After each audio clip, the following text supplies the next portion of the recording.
डोंबिवली MIDCत आता गॅस टंचाईची गंभीर परिस्थिती निर्माण झाली आहे। इराण अमेरिका युद्धामुळे जागतिक स्तरावर गॅस पुरवठ्यावर परिणाम झाला असून त्याचे पडसाद औद्योगिक क्षेत्रावरही उमटू लागले आहेत। MIDCतील अनेक कंपन्यांकडे फक्त 1-2 दिवस पुरेल इतका गॅस साठा शिल्लक असल्याची माहिती मिळाली आहे। केमिकल आणि टेक्सटाईल उद्योगांसह जवळपास 70% उद्योग PNG गॅसवर चालत आहेत। त्यामुळे पुरवठा खंडित झाला तर उत्पादन थांबण्याची भीती आहे आणि हजारो कामगार बेरोजगार होऊ शकतात।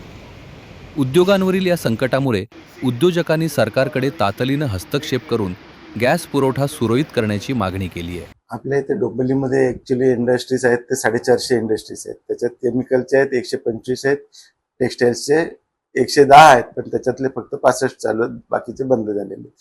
आता अशा परिस्थितीमध्ये केमिकल इंडस्ट्रीज जे आहेत त्यांनी इंडस्ट्रीजने 70% इंडस्ट्रीजने पहिले जे LDO आणि फर्नेस ऑइल जे वापरायचे ते आता बंद करून त्यांनी मॉडिफिकेशन करून त्यांच्या बॉयलरमध्ये याच्यासाठी PNGचं कनेक्शन वापरून हे बॉयलर हे केलं, मॉडिफाय केलेत आणि ते प्रोडक्शन करतायत। आता सध्याच्या परिस्थितीमध्ये आता महानगर गॅसने आम्हाला सांगितलंय की त्यांच्याकडे जेवढा स्टॉक असेल तेवढंच ते पुरवणार आहेत, त्याच्यानंतर आम्हाला पर्यायी इंधनाचा विचार करावा याचा त्यांनी इशारा दिलेला आहे। पण पर्यायी इंधन परत ते इम्पोर्ट होऊनच येते, आम्हाला ते परत बॉयलरमध्ये खर्च करावे लागतील। याच्यापेक्षा जे आम्ही जे आता चाललंय आमचं ते बॉयलर PNG मध्ये तेच आम्ही चालू ठेवणार आहोत आणि जेवढा स्टॉक आमच्याकडे आम्हाला गव्हर्नमेंट महानगर गॅस देणार आहे तेवढा आम्ही चालू ठेवू कंपन्यांवर।